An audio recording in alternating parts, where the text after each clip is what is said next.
हनुमान, अब तुम्हें भी तो मुझे कुछ देना है।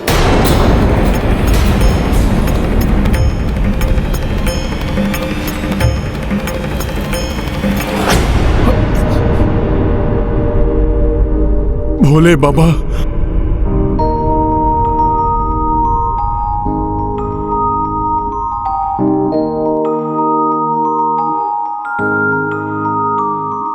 प्रभु, मैं तो मात्र एक भक्त हूं, पूर्णतया समर्पित। ये भक्त भला भगवान को क्या दे सकता है? तुम्हें ज्ञात है कि मैं क्या मांग रहा हूं? प्रभु, मैं भला आपको क्या दूं? मैं कुछ समझ नहीं पा रहा हूं। आश्चर्य है, प्रभु मेरे पुत्र से क्या प्राप्त करना चाहते हैं? प्रणाम माता।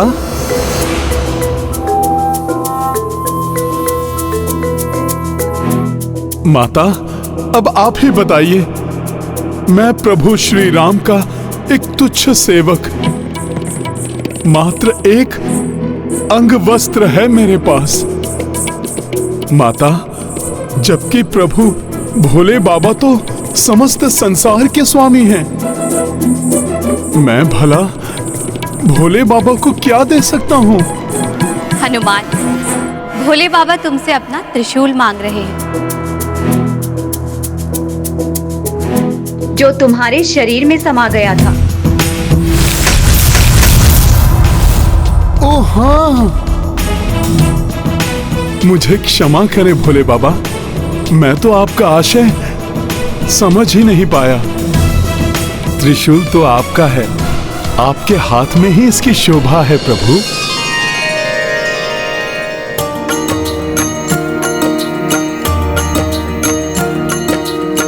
शिव शिवांश से याचना कर दे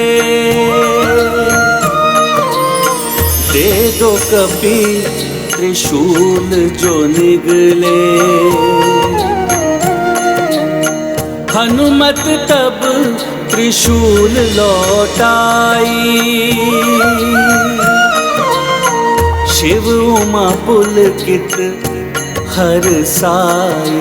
राम सिया राम जय हनुमान, राम सिया राम जय हनुमान। ये गाथा महाबली हनुमत की, रुचिकर लीला राम भगत की। जय जय जय रघुनंदन राम, जय जय जय महाबली हनुमान। जय जय जय रघुनंदन राम, जय जय जय महाबली हनुमान। जो महादेव सबके दाता है, आज वो भी हनुमान के याचक बन गए। अनुपम है तुम्हारी भक्ति आंजनेय हनुमान।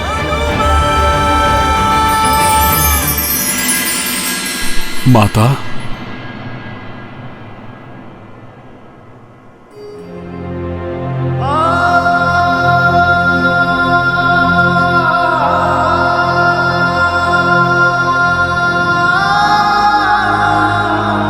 मां, आपको पीड़ा हुई, यहां तक आने का कष्ट उठाना पड़ा आपको, ये सब देखना पड़ा। उसके लिए आपका ये पुत्र क्षमा प्रार्थी है।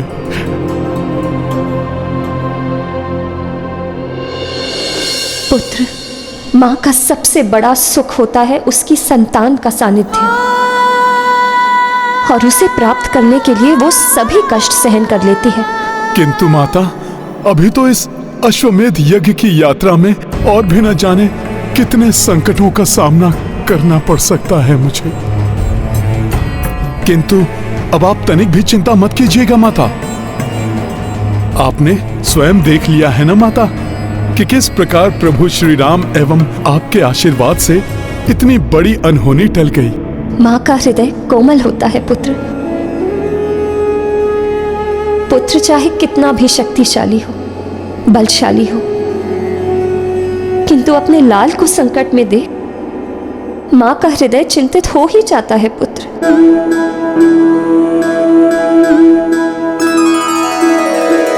जानकी जानकी नाथ सहाय करे जब, कौन बिगाड़ करे नर तेरो। जानकी नाथ सहाय करे जब, कौन बिगाड़ करे नर तेरो। जानकी नाथ सहाय करे।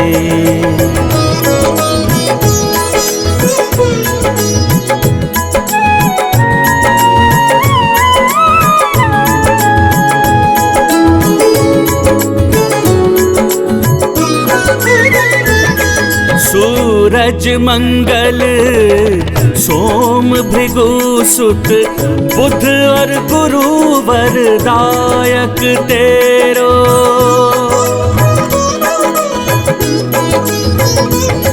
राहु केतु की नहीं गम्यता, संग शनिचर होत हुचेरो।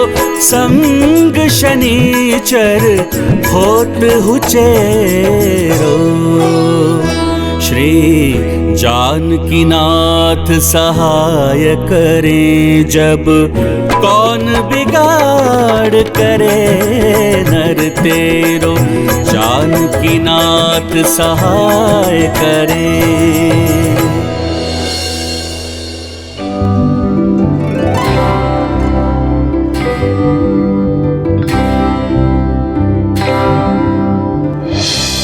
भक्ति की पराकाष्ठा के दर्शन हुए हैं आज मुझे तुम्हारे सानिध्य में हनुमान। कदाचित मुझे भक्ति के गहन मर्म को समझना था, इसीलिए मैं यहां तक खींची चली आई। ऐसा नहीं है मां, आपकी उपस्थिति प्रमाण है इस तथ्य का कि मां अपनी संतान के लिए किसी भी संकट का सामना कर सकती है। सत्य तो ये है कि माता आपकी उपस्थिति ने मुझे शक्ति प्रदान की है, जिससे कि मैं संकटों पर विजय प्राप्त कर सका।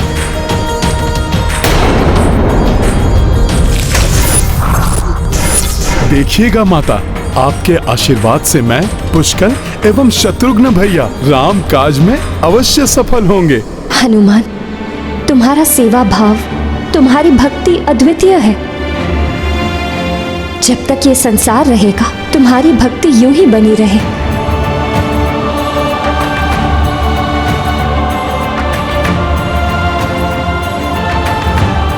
अब मुझे लौटना होगा हनुमान।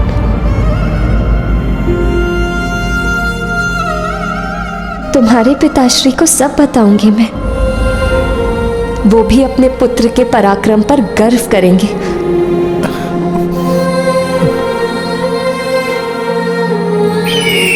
प्रणाम हनुमान जी। प्रणाम गरुड़देव। गरुड़देव, मुझे आगे की यात्रा पर जाना होगा, इसलिए मां को आप वापस ले जाइए। धन्यवाद गरुड़ जी।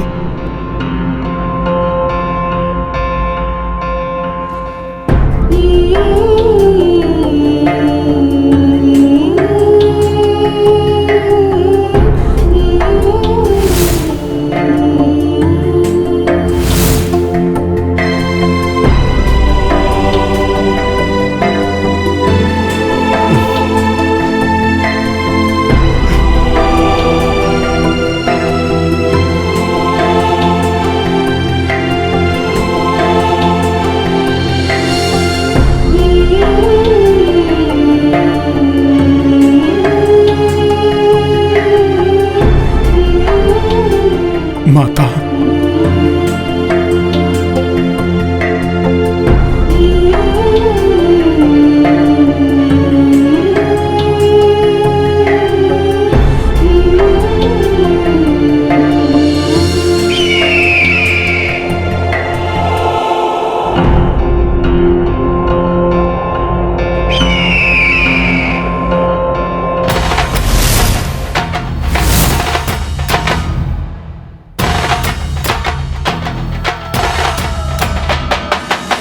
क्या हुआ देवेश्वर, आपके श्रीमुख पर चिंता की रेखाएं? आज परिस्थितियों ने हनुमान को मेरे त्रिशूल का सामना करने पर विवश कर दिया है, तो प्रलय की स्थिति उत्पन्न हो गई थी। किंतु भविष्य में जो घटित होने वाला है, उस स्थिति में क्या होगा? भविष्य में? जब भविष्य में हनुमान और मैं युद्ध के लिए आमने सामने होंगे।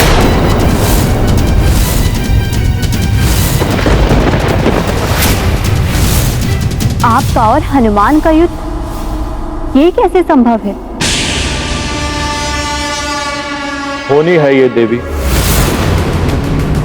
मैं तो चाहता हूं इस होनी को किसी भी प्रकार से टाल दिया जाए, परंतु इस समय तो हनुमान को अपनी सेना एवं अश्व को आने वाली अदृश्य विपदा से बचाना होगा।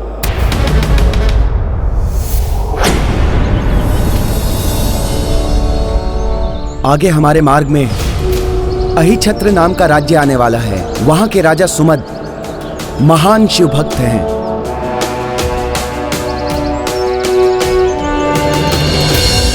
वे कदापि हमारा विरोध नहीं करेंगे। विरोध करें या समर्थन, अधीनता तो उन्हें स्वीकार करनी ही होगी। ताजश्री महाराज राम का अश्व अपनी दिग्विजय यात्रा पूर्ण करके ही लौटेगा, है ना हनुमान जी? कुमार राम राज्य का विस्तार अर्थात धर्म के राज्य की स्थापना के लिए ये दिग्विजय यात्रा, और प्रभु की कृपा से इस धर्म कार्य में आने वाली कोई भी बाधा हमें नहीं रोक पाएगी।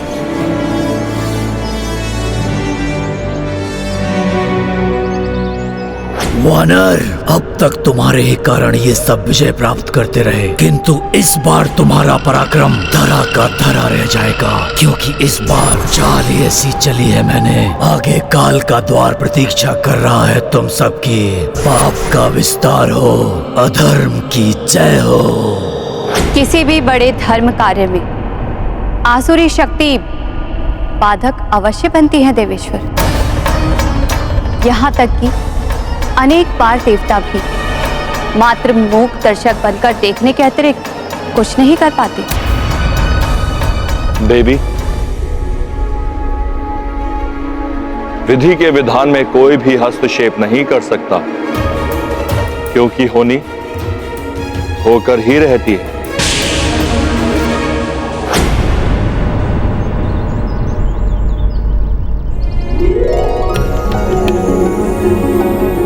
कितना सुंदर और मनोरम दृश्य है ये। 9 पर्वतों के मध्य नगर। काकाश्री, स्वप्न लोक जैसा प्रतीत हो रहा है ये तो। किंतु मुझे कुछ विचित्रता का आभास हो रहा है।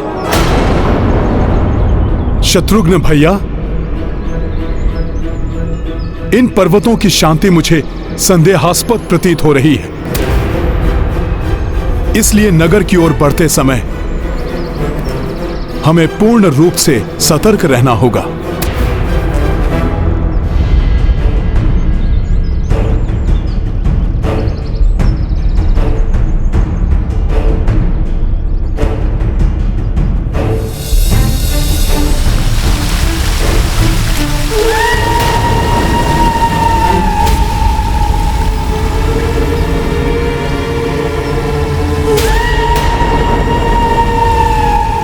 ये विचित्र ध्वनि कैसी है?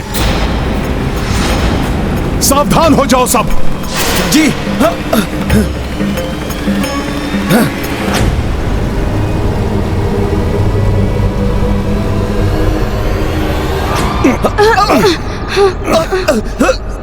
ये क्या हुआ?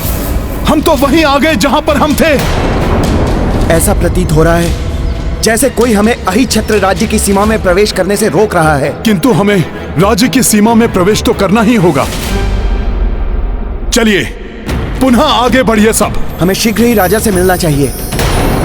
इन सबको ज्ञात ही नहीं है कि ये कितना भी प्रयास कर ले, किसी भी प्रकार से प्रयास कर ले, किंतु ये राज्य की सीमा में प्रवेश करने से हर बार रोक दिए जाएंगे। रुक जाइए, आप मुझे सबसे आगे चलने दीजिए। आगे का मार्ग मुझे सरल प्रतीत नहीं हो रहा। किसी भी संकट से सभी की रक्षा के लिए मुझे आगे रहना होगा।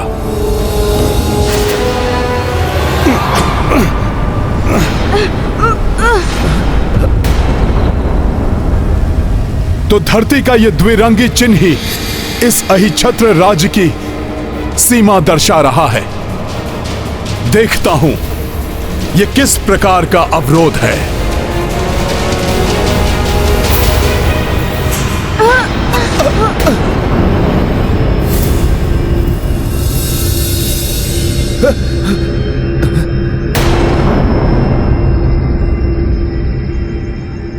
सावधान, लौट जाओ तुम सब, अन्यथा तुम सबके जीवन का अंत हो जाएगा। हाँ, अंत हो जाएगा। लौट जाओ। किसका स्वर है ये? कौन है जो हमें चुनौती दे रहा है? तुम सबकी भलाई इसी में है कि जहां से आए हो वहीं लौट जाओ। अभी देखता हूं कौन है वो जो हमें चुनौती देने का दुस्साहस कर रहा है।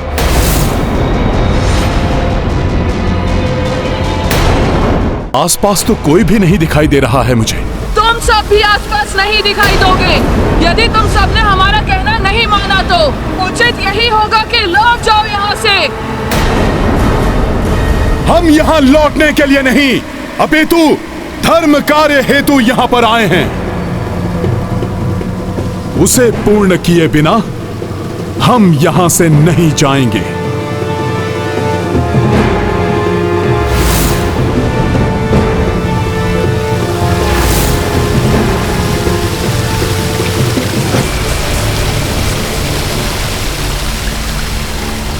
ये साधारण पर्वत नहीं है, ये नगर की सुरक्षा के लिए ही यहां पर स्थित हैं। इनके रहते कोई भी नगर में प्रवेश नहीं कर सकता। ना तो हम वापस लौट सकते हैं और ना ही आगे पग बढ़ा पा रहे हैं। बात तो पाँव आगे बढ़ाने की है ना। मैं तो बिना डग उठाए भी आगे बढ़ सकता हूँ।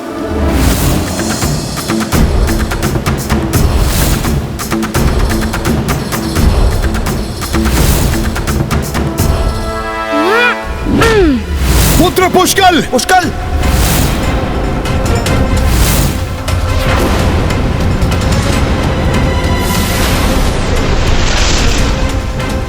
पुष्कल को अपने उतावलेपन में ऐसा नहीं करना चाहिए। कुछ भी हो सकता है।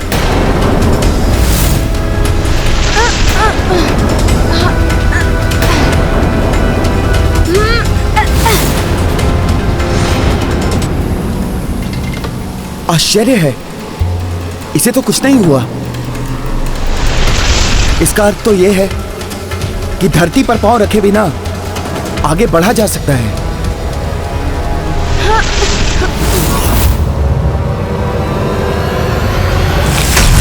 पुष्कल! पुष्कल मेरे पुत्र!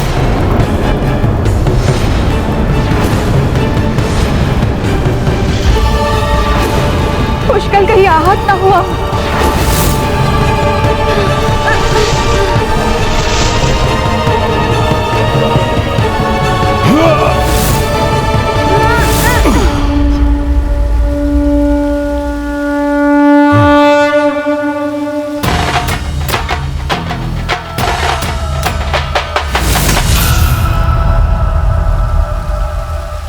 पुत्र पुष्कल, तुम कुशल तो हो? हाँ काकाश्री, मैं कुशल हूँ। पुष्कल, बिना सोच विचार किए कोई भी कार्य नहीं करना चाहिए। बिना विचारे जो करे सो पाछे पछताए। पुत्र, तुम संकट में पड़ सकते थे। क्षमा हनुमान जी, आगे से ऐसा नहीं होगा। किंतु इसके अतिरिक्त कोई मार्ग भी तो नहीं है।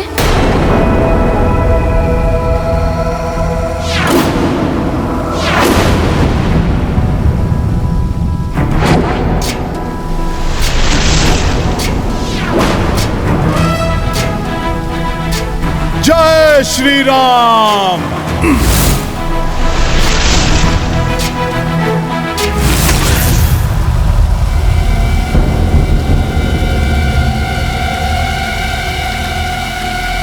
हनुमान जी रुक क्यों गए? ए अहिछत्र राज्य को सुरक्षा प्रदान करने वाले 9 शक्तिशाली पर्वतों, कृपया हमारी सेना को नगर में प्रवेश करने की अनुमति दीजिए। बस, हम यहाँ किसी की विनती सुनने के लिए नहीं हैं। अब यदि शीघ्र ही तुम सब यहाँ से नहीं गए तो हम तुम पर आक्रमण कर देंगे। प्रभु का कार्य संपन्न किए बिना यहां से नहीं लौटूंगा मैं, और ना ही किसी को राम काज में बाधा बनने दूंगा। जय श्री राम।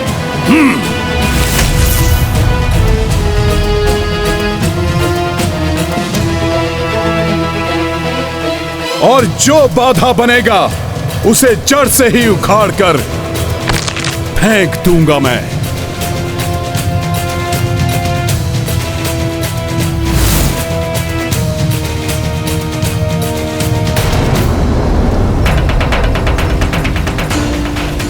मेरे प्रभु के कार्य में कोई भी बाधक नहीं बन सकता।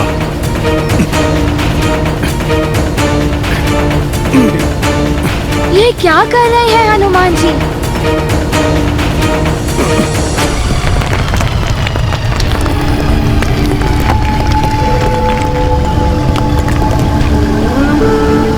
तो इसने मुझसे भी दोगुना आकार बढ़ा लिया है, किंतु मैं इसे उखाड़ कर ही रहूंगा।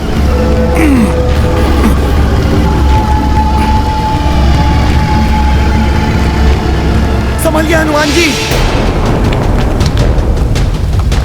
हनुमान जी, मुझे विश्वास है कि आप सफल होंगे। मार्ग से इस पर्वत को हटाना ही होगा। किंतु अन्य पर्वत बाधक बन सकते हैं, वे हमें आगे नहीं बढ़ने देंगे।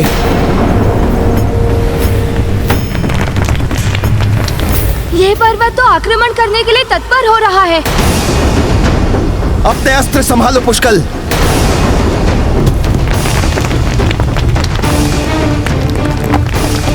अब तुम में से कोई भी यहाँ से जीवित नहीं लौट पाएगा।